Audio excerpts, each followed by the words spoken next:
Good afternoon, my name's David Pengelly and it is Tuesday the 10th of February and this is day 4 of my video diary, and I spent all day today on my back, under the car, in the car, removing various things to get the engine out of this E-Type coupe, and it has honestly been a very testing day. It hasn't all gone my way. I couldn't get the central console out of the car. That took me 3 or 4 hours to remove it, and I knew that if I had got that out I probably could have got on and got the engine out today, but as you can see the engine is still there, but by the same token I'm still here, and it's not been a failure, it's only been a little test of my endurance and persistence.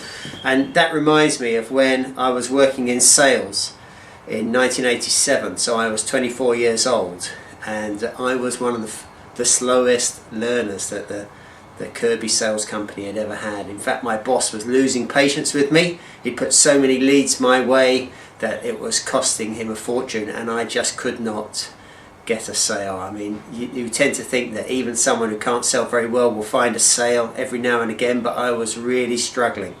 And about that time there was a guy called Shane who was an Aussie Ocker. He had a mullet, he had a couple of tattoos, one on each arm, he had a denim jacket with the shoulders cut off, and one day at the morning meeting Ray said to him, "Shane, how many sales have you made in your first month in the business?" And Shane said, "Oh, I've made 8 sales, Ray." Well, 8 sales was about 2 or 3 times the salary that I was making as an engineer in the UK in a professional job before I went out there. And on that day I made a promise to myself that I would not leave that Kirby business until I had made 8 sales in a month.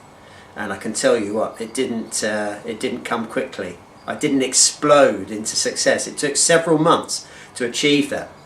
I remember my first month in the business, I sold 1 on my 33rd demonstration to Mrs. Maureen Felton, who used to be Miss WA, but had put on a few pounds. And the second month I sold 3, and then probably 4, and it wasn't until the 3rd month when I went on a field trip with a very experienced sales guy, and he showed me a little bit about what I was missing, and the light bulb went on, and I sold 5 Kirbys that month, but they were all in a space of 4 days.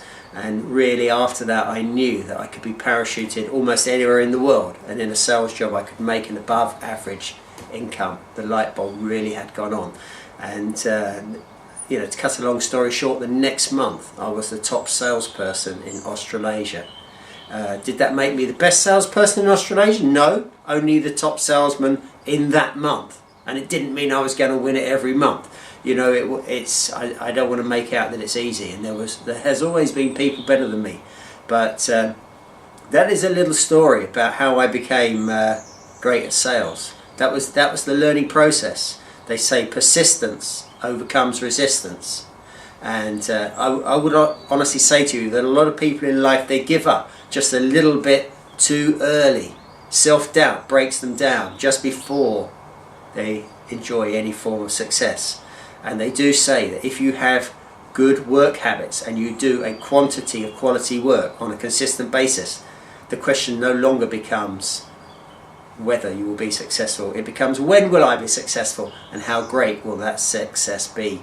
And I can really subscribe to that. So this engine is coming out whether it likes it or not, and I would say to you guys, yeah, stick with it. You must be persistent. They say you've got to put 10,000 hours into something before you become good, and you know, maybe there's some truth in that. So stick with it. That's the message for today. My name's David Pengelly, and thank you very much for watching.